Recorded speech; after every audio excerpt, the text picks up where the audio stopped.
Kita berada di Indonesia.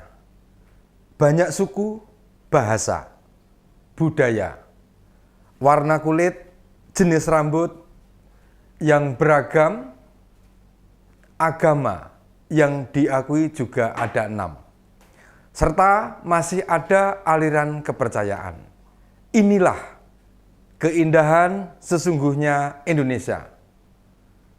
Keragamannya justru membuat kita bersepakat dalam satu nusa, satu bangsa, satu bahasa, yakni bahasa Indonesia. Apakah kita tidak boleh berbeda? Oh, itu jelas rahmat Allah yang mau tidak mau, suka tidak suka, sebuah sunatullah. Hanya sayangnya, ada sebagian kecil masyarakat kita terkungkung atau gagal memahami perbedaan sebagai rahmat. Luar biasa. Polemik pendirian gereja di Cilegon, salah satu contohnya. Menyedihkan sebenarnya mendengar kabar-kabar seperti ini. Simak opini Den Beni.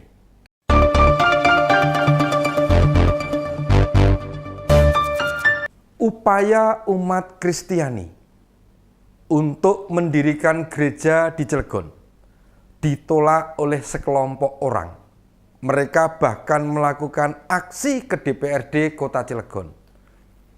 Dan saat itu, Wali Kota Cilegon Heldi Agustian turut menandatangani petisi penolakan pendirian gereja. Alasannya ikut menjaga suasana di lingkungan warga. Masyarakat yang tergabung dalam Komite Penyelamatan Kearifan Lokal Kota Cilegon mengadakan aksi menolak rencana pendirian gereja Maranatha di kawasan Cikuasa, Cilegon. Mereka berdalih bahwa larangan pendirian tempat ibadah selain masjid melandasi SK Bupati nomor 189 tahun 1975. SK Bupati Serang yang dimaksud. Usia SK itu sendiri sudah hampir setengah abad.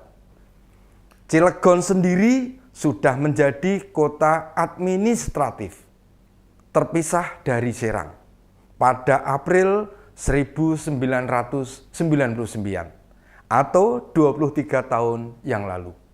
Sampai sekarang, di Cilegon tidak ada satupun gereja yang berdiri.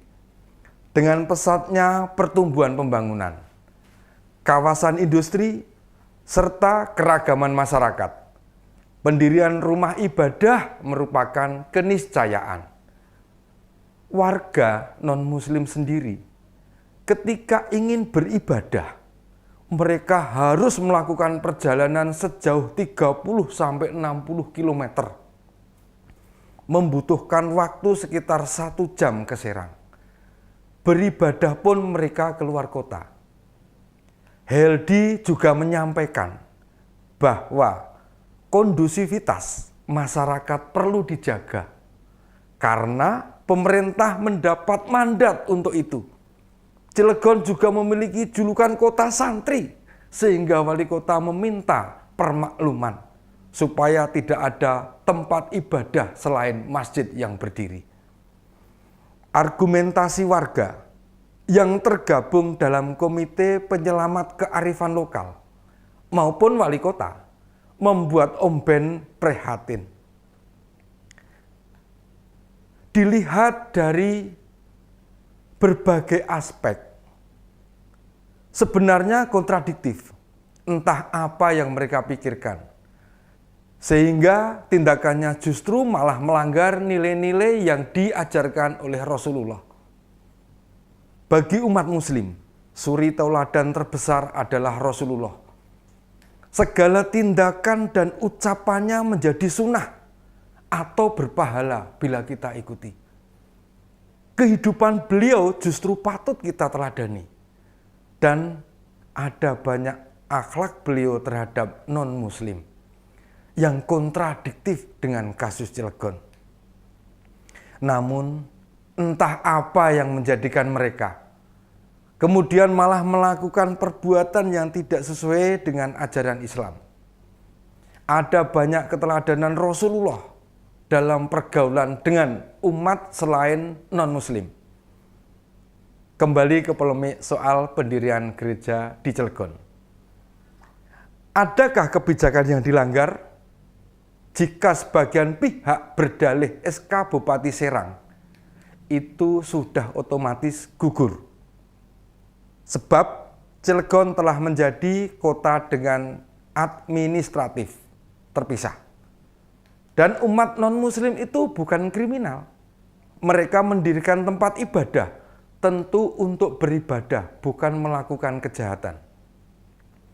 Umat muslim mayoritas seringkali lupa bahwa sebagai pemeluk agama terbanyak, justru harus menjadi teladan bagaimana kita sebagai muslim harus menjadi rahmatan lil alamin. Rahmat bagi siapa? Rahmat bagi semua makhluk. Jika mendirikan tempat ibadah saja dihambat, rahmat apa yang kita berikan pada mereka? Dalih wali kota demi ketenangan merupakan alasan yang dibuat-buat saja. Apakah ketika gereja Maranatha berdiri, lantas akan terus-menerus muncul keributan? Puluhan gereja, vihara, pura, atau kelenteng yang tersebar seantero Nusantara, tidak ada tuh yang jadi sumber keributan. Bukankah tempat ibadah adalah tempat untuk melakukan dialog antara manusia dengan Tuhannya? Jangankan keributan, cuma kita, umat muslim yang tempat ibadahnya ada toa, alias pengeras suara yang keluar, dan itu selalu menyuarakan adzan sehari 5 kali. Ada pengajian, ada kajian, Jumatan, khataman Al-Quran, dan sebagainya. Apakah ada tempat ibadah umat lain memakai pengeras suara keluar? Tidak ada. Berdasarkan pengakuan beberapa warga non-muslim di Cilegon, mereka pernah punya tempat ibadah, tapi non-formal. Ya, di salah satu rumah warga. Digrebek, dipaksa tutup. Mereka beribadah loh, bukan lagi merencanakan kejahatan. Silahkan meminta tutup, tapi lakukan dengan akhlakul karimah. Nggak perlu pakai grebek, geruduk, apalagi di demo. Konyol banget. Sebagai umat mayoritas, ayolah kita tunjukkan bahwa kita melindungi minoritas. Bukan malah bertindak arogan. Apakah kita takut jika ada gereja di situ, lalu ada sebagian warga pindah agama? Ada banyak contoh kepala daerah yang mengayomi kaum minoritas. Gibran Raka Buming Raka, wali kota Solo, meresmikan gereja Bahtera Nuh di wilayahnya. Bahkan Hajah Indah Putri Indriani berkali-kali meletakkan batu pertama pembangunan berbagai gereja di wilayahnya. Hajah Indah Putri Indriani adalah Bupati Luwu Utara, Sulawesi Selatan. Tidak jarang, perempuan cantik berhijab ini turut menyumbangkan ratusan sak semen dari gocek pribadinya. Tidak ada dalilnya. Ketika kita melihat salib, melihat gereja, mendengar orang sembayangan, otomatis murtad. Kan tidak ada hukumnya seperti itu dalam Islam.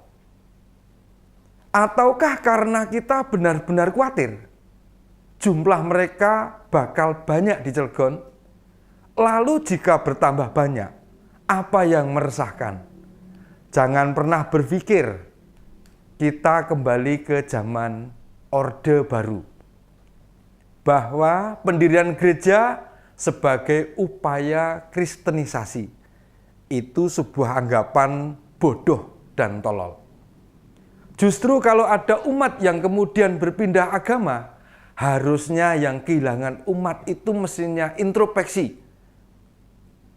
Karena apa bisa begitu?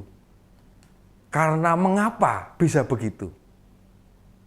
Ada banyak tokoh, artis, politisi, pejabat, atlet pindah agama juga tidak masalah. Yang patut dipertanyakan yakni apakah mereka pindah agama karena melihat tempat ibadahnya? Om Benjamin bukan.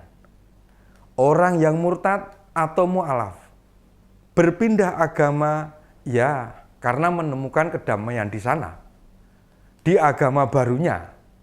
Meski ada juga orang yang berpindah agama kemudian menjelek-jelekan agama sebelumnya.